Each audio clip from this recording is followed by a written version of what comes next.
Sveiki, barbekiu mėgėjai. Šiandien mes ruošime labai įdomų receptą pagal amerikiečių vieną tokią įdomią istoriją, kuri vyko praeitame amžiuje. Kornelijaus universiteto mokslininkas gavo tokią užduotį, kadangi amerikiečiai nemėgo nei jautieno, nemėgo vištienos tiksliau, o mėgdavo tik jautieną ir kiaulieną, tai kad populiaresnė taptų vištiena Amerikoje, mokslininkas sugalvojo tokį receptą, tiksliau tokį barbekiu padažą, kurį mes šiandieną ir gaminsime. Chicken nuggetsai taip pat buvo sugalvoti šio žmogaus. Pradedame nuo vištienos, nupjaunam nereikalingas dalis. Iš tikrųjų reikėtų naudoti viščiuką, bet mes viščiuko tokio, kokio norėjom, neradom, tai paėmėm vištienos ketvirčius. Pradėsime nuo barbekiu padažą, kurį sunku pavadinti barbekiu padažu. Pilame 250 ml obuolių acto, 100 ml aliejaus, 1 valgomasis šaukštas druskos. Šiaip galima druskos daugiau dėti, bet mes labai nemėgstam druskos, tai manau užteks. Pusė šaukštelio baziliko arbatinio, pusė šaukštelio arbatinio mairūno, pusė arbatinio šaukštelio čiobrelių ir 1 kiaušinis, pagrindinis dalykas, kurio reikia šitame padaže. Nuimam mikšerį ir viską gerai suplaksim.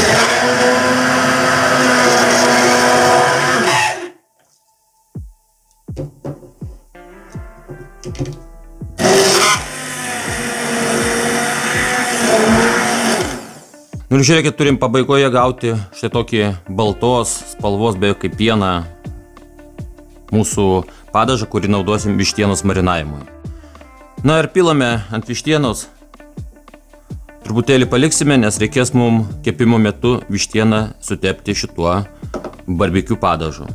Kol vištiena marinuosis, grilį paruošime netiesioginiam kepimui, įkaitinsime iki 170–180 laipsnių.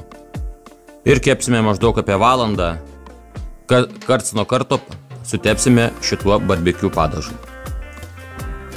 Pamiršom vieną dalyką, gerai kad prisiminiau, pusę šaukštelio juodųjų pipirų, na pagal skonį, pusę arbatinio šaukštelio gali daugiau, mes truputėlį daugiau. Dažnai žmonės klausia, kodėl mūsų grilis dūmina. Aš tai darau taip, įkuriu ir neuždarau, palauk kol anglis net pabals. Žiūrėkit, praktiškai dūmų nėra. Na, paruošim kepsinį netiesioginiam kepimui, 180 laipsnių. Dedam vištieną. Jeigu liks jums padažų šitą barbekiu, galite tikrai jo neišpilti.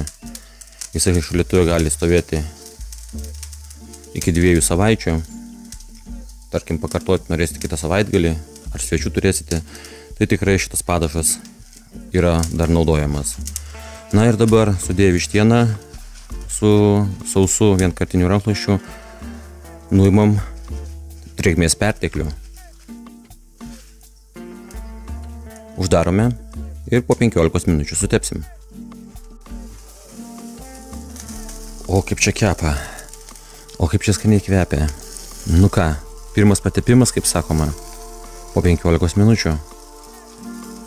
Sutepsime ir dar po 15 vėl patepsime barbekiu padažu.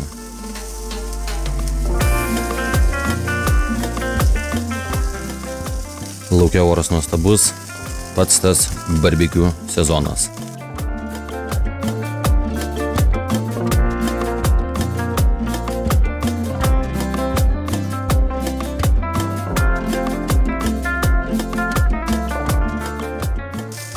Na va, prabėgo dar 15 minučių, vėl apversime.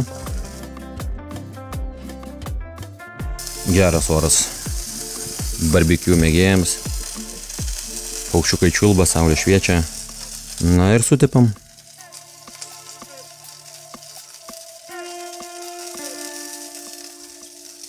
Negaliu pasakyti, man tai kvepia, toks įdomus kvapas, niekada neteko tokio kvapo užuosti. Truputėlį primena Kinijos virtuvę, kur daug naudojama aštrių visokių padažų. Omeny turiu kvapą. Uždarom ir po 15 minučių. Kaip kvepia.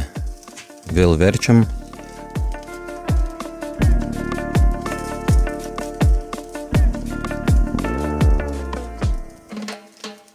Ir dar kartelį turbūt sutepsime. Ir tuomet jau pradėsime antrą kepimo etapą. Aišku, ne iš karto.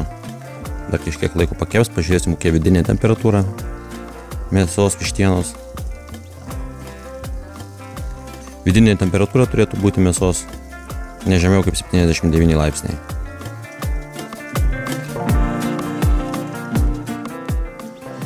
Tikrinam temperatūrą vidinę vištienos. Sakiau jau, kad neturim mažiau kaip 79 laipsniai būti. 84-85 laipsniai. Viskas. Manau, kad laikas ją išimti ir paruošti kepsninę tiesioginiam kepimui.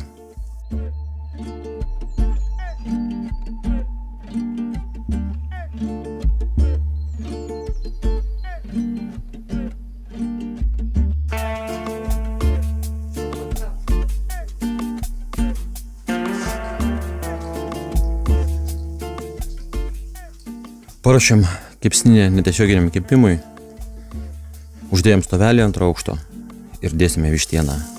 Kepsime maždaug 5-7 minutės, kol apskrus iš visų pusių.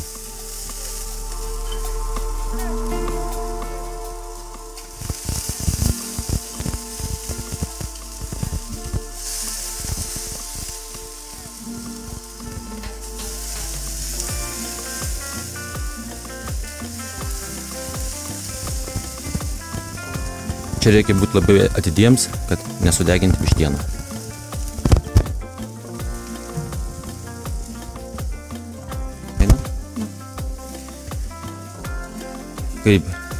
Kai kepsime ant atviros liepsnos, uždengti nereikia griliaus. Tiesiog kepame ir stebime, kad nieks nesudegtų. Prabėgo 3 minutės geros, apverčiam. Nežinau, kas čia mums gausias, pirmą kartą gaminam.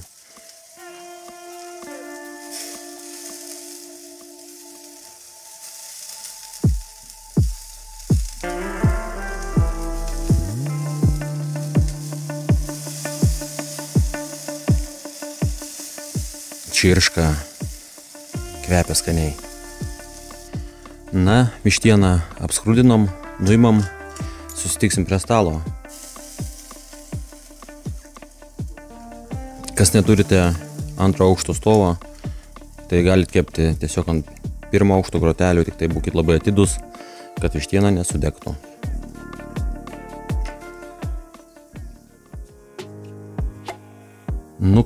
Iškepė vištieną, laukia šeimyna, pateikti galite su salotom, su žuvim, pateikti galite su salotomis, su bulvėm. Mes tiesiog šiandien paragausim. Pasakysim, ar verta šitą vištieną barbekiu pavadinimo.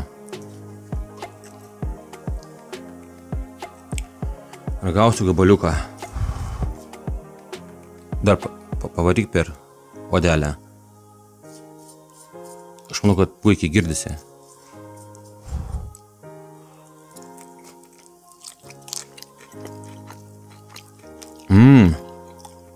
Traški. Esu gavęs komentarų, kad vištiena yra netraški, o odelė labai nevalgoma, tiesiog guminė. Tai žinokit, jeigu gaminsit tikrai pagal šitą receptą, odelė bus traški ir valgoma ir tikrai neguminė. O dabar visiems ačiū, kurie žiūrėjote. Dalinkitės šito vaizdo įrašų socialiniuose tinkluose. Nepamirškit įvertinti šio recepto. Komentuokite. Visiems gero barbekiu, iki kitų susitikimų.